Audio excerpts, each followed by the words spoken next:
একা কোনোদিনও যাবো না বলেছিলাম, কিন্তু আজকে আমরা অ্যাজ এ টিম 10 জন একসাথে যাচ্ছি, ওয়েট করছি 2 জন আসবে বলে। কারণ একা আমি বলেছিলাম যাবো না, আমি একা যেতে পারবো না। কারণ যেখানে রাজভবনের কর্মচারীর একটা মহিলার প্রোটেকশন নেই, সেখানে সাথে কেউ গেলে বা যখন খুব প্রয়োজন হবে মন্ত্রিসভার শপথটা তখন যেতেই হবে, কোনো উপায় নেই। বাট এমনি আমি আর যাবো না। কিন্তু আজকে 15ই আগস্ট স্বাধীনতা দিবস, আজকের দিনে অনেকে অনেক রাজনীতি করেছেন, অনেক কথা বলেছেন।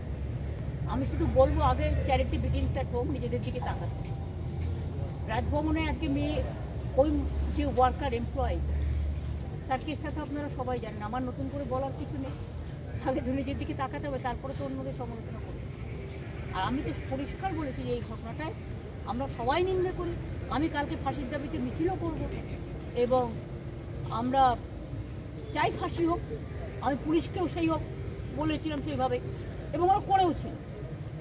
আজকে ওদের জিনিসগুলোই তো নিয়ে ওরা করছে, কাজে ওরা কাজটা অনেকটা গুটিয়ে দিয়েছিল।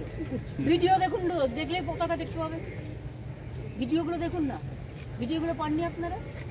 ভিডিওগুলো দেখলেই পেয়ে যাবেন। এত আইএকে দিয়ে এআইকে দিয়ে উল্টোপাল্টা সবার মুখ দিয়ে আর যা তা বলাচ্ছে, তৈরি করে ফেক ভিডিও। এটা ক্রাইম নয়? এগুলো তো ধরা পড়বে একদিন। অসত্য জিনিসটা বিশ্বাস করতে আমি মানুষকে অনুরোধ করছি, প্লিজ বিশ্বাস করবেন না। সোশ্যাল নেটওয়ার্কে আজকে ম্যাক্সিমাম ফেক ভিডিও চলছে।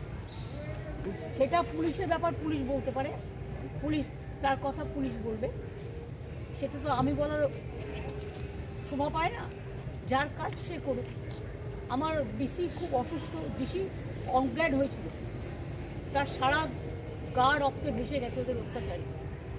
এবং আমি যেটা শুনেছি যে আমি ভোর 4টা অবধি জেগেছিলাম, তার কারণ হচ্ছে যতক্ষণ ওকে হসপিটালাইজ করা না হয়েছে ও আনকনসিয়াস ছিল এবং মাথায় লেগে খুব রক্ত বেরোচ্ছে, অনেকটা ব্লাড সহ্য করেছে।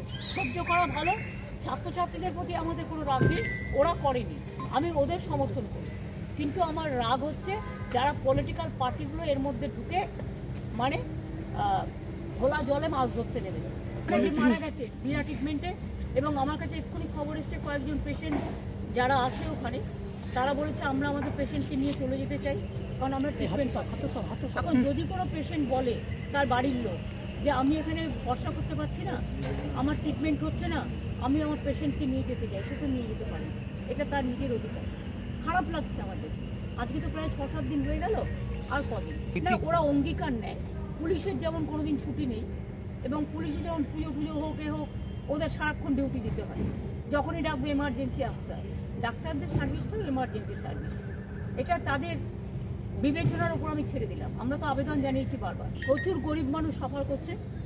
তবে জেলা থেকে আর যেন এখন যতক্ষণ স্বাভাবিক কার্যকর না হচ্ছে, পেশেন্ট না পাঠাতে আমি জেলার হসপিটালগুলোকে অনুরোধ করব, যেখানে ট্রিটমেন্ট হচ্ছে সেখানে পাঠাতে।